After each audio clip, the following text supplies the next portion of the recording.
Good morning, my darlings. How are you? I'm fine. And you? I'm Rose Batista. I'm English teacher, and today we have the first English class, alright? Tudo bom, meus amores? Como vocês estão?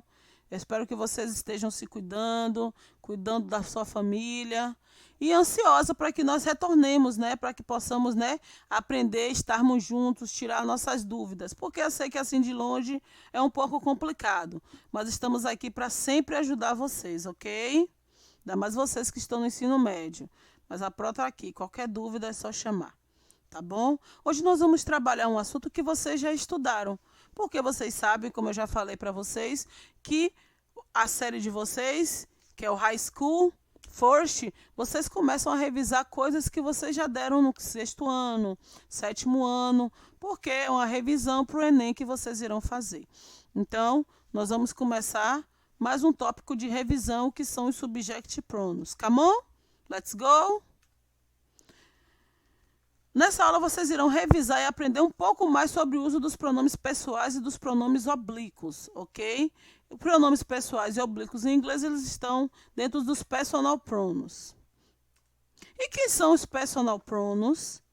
Os pronomes pessoais em inglês são usados para indicar pessoas, lugares e objetos nas frases.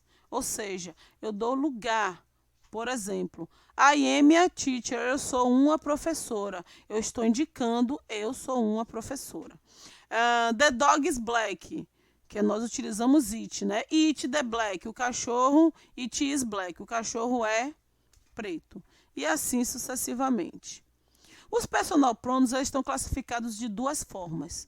Os subject pronouns, que são equivalentes aos pronomes pessoais do caso reto em português. Eles funcionam como sujeitos que praticam a ação verbal, ou seja, o sujeito da frase. Normalmente surgem no início da frase, antes de verbos ou preposições. Em relação ao grau, eles são utilizados no singular, I, you, he, she, it, ou no plural, we, you, they. Eles possuem 3 gêneros. São eles o masculino, feminino e o neutro. O gênero neutro refere-se a lugares, animais, objetos, sentimentos, ideias, né? Só não a pessoas. Observe essa tabelinha agora que vai vir. Subject pronouns, que vocês já estudaram. A primeira coisa que vocês estudam no English.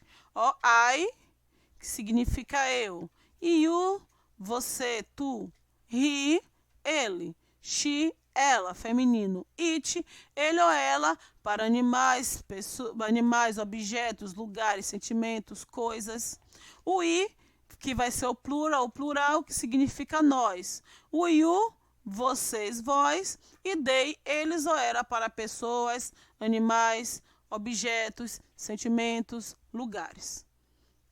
Relembraram? Vamos lá. Já os object pronouns, eles equivalem aos pronomes pessoais do caso oblíquo em português. Eles funcionam como objetos da frase, ou seja, quem ou que recebe a ação. Ou seja, eles não praticam a ação, eles recebem a ação que o outro praticou. Eles são empregados após os verbos e preposições, nunca no começo das frases, e fazem parte do predicado da frase. Eles são utilizados no singular. Quem são eles no singular? Me, you, he, her ou it. E quem são eles no plural? Us, you, them. A forma neutra it faz referência a animais, objetos, lugares, ideias e sentimentos. Vamos ver a tabelinha? O object pronouns me, mim, comigo. You, te, você, contigo. Him, ele, lhe, lo, no. Her, ela, lhe, la, na. It, ele, ela, lhe, lo, la, no, na. Us, nós, nos, conosco. You, vocês, convosco, lhes, los, nós, os, as. E o them, eles, elas, os, as, los, las, nós, nas, lhes. Observe que eles têm vários significados. Por quê? Porque ele é um pronome oblíquo, ele vai ser ligado à frase porque ele vai receber a ação. Então, quando a gente não quer repetir o sujeito, nós utilizamos esse pronome, ok? Observe que you e it, eles podem desempenhar o papel de sujeito ou de objeto. Por quê? Porque eles não mudam a forma. Então, tem que só observar a posição e a função deles na frase. Quais são as diferenças entre os subject pronouns e os object pronouns? Nós já falamos que eles se dividem em dois, em subjects pronouns e object pronouns. Os pronomes sujeitos exercem a função de sujeito na frase e localizam-se antes da frase. Antes do verbo principal. Já os pronomes objetos, eles exercem a função de objeto da frase. Eles substituem substantivos ou frases nominais que ocupam essa posição de objeto. Além disso, eles sempre aparecem depois do verbo principal. Nunca antes do verbo principal, sempre depois do verbo principal. Ok? Nós vamos dar alguns exemplos de frases com subject pronouns e com os object pronouns, ok? I prefer vegetables to meat. Esse I, função de sujeito, ou seja, ela pratica a ação. Eu prefiro legumes do que carne. E you are doing really well at your job. Quem está praticando a ação? Você que está indo muito bem em seu trabalho. He lives in Chicago since 2013. Quem mora em Chicago? Ele mora em Chicago desde 2013. Então, ele é o sujeito da ação. She comes now. Ela vem agora. Quem vem agora? Ela. Observe que todos esses sujeitos, eles estão praticando a ação. É isso que vocês têm que observar. It is the best city of the world. Ela aqui é a melhor cidade do mundo. Para lugares, nós utilizamos it. We studied in English last summer. England last summer. Nós fizemos o quê? Qual foi a ação que nós praticamos? Estudamos na Inglaterra no verão passado.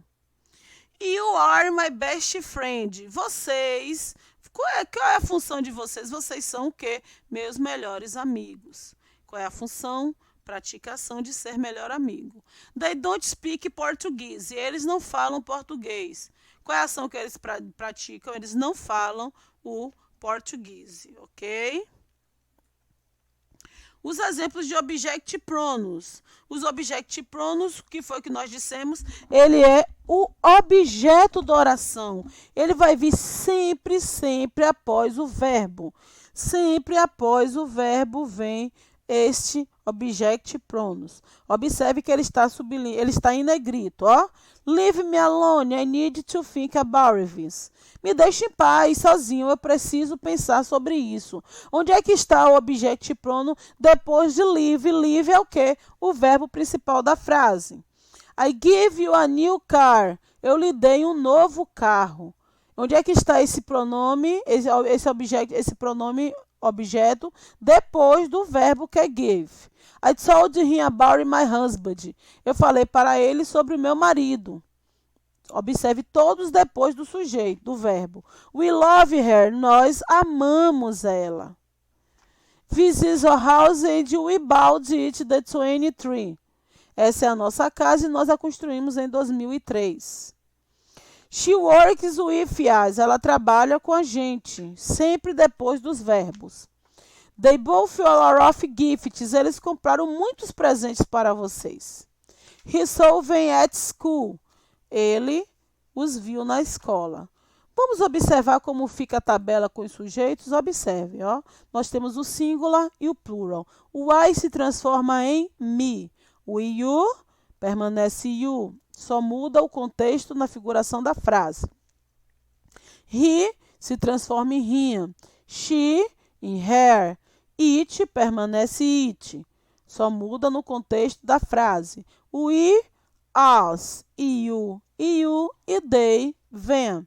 Então, esses são os subject pronouns e os object pronouns. Vamos ver alguns exemplos. Observem aí como é que ele modifica aí para vocês terem um entendimento na frase, ó. Paul reads a magazine. Paul é o sujeito, faz o quê? Lê uma revista. Paul, que é o sujeito, pode ser substituído por que pronome pessoal? Por he, porque é um nome masculino. Então, ó, he, Paul é o sujeito, logo poderia ser substituído por he. He reads a magazine. Ele lê uma revista. Só que nós temos aí, qual é a ação? O que é o objeto da frase? A magazine. Então, acontece o que com a magazine? Ela sendo objeto da oração, quem é que lê? Paul. Paul lê alguma coisa, ele está lendo logo o quê? Uma revista. Logo, este objeto pode ser substituído pelo pronome oblíquo, objeto que é o it, porque se trata de uma frase substantiva na terceira pessoa do singular. Então, mudando para os sujeitos, para os objects, para os pronos, Paul se transforma em he e the magazine se transforma em it, ele a lê. Observe também que it não muda a sua forma quando é um pronome objeto, mas tem em cada posição uma função diferente. Se ele estivesse no começo da frase, ele estaria praticando a ação, não recebendo a ação. Martha bought a cake. Marta nos comprou um bolo. Observe que esse as vem logo depois do verbo principal, que é gave. Então, ele nunca poderia ser subject pronouns. Ele só poderia ser object pronouns, porque se fosse subject pronouns, viriam no começo da frase antes do verbo principal. Ok? Bem, eu espero que vocês tenham entendido a revisão. Vocês já trabalharam esses assuntos. É questão de revisão. Façam as atividades que a Pro passou aí no grupo. E se tiver qualquer dúvida, é só chamar, procurar. Eu estou aqui para ajudar vocês, ok? See you later. Bye, bye.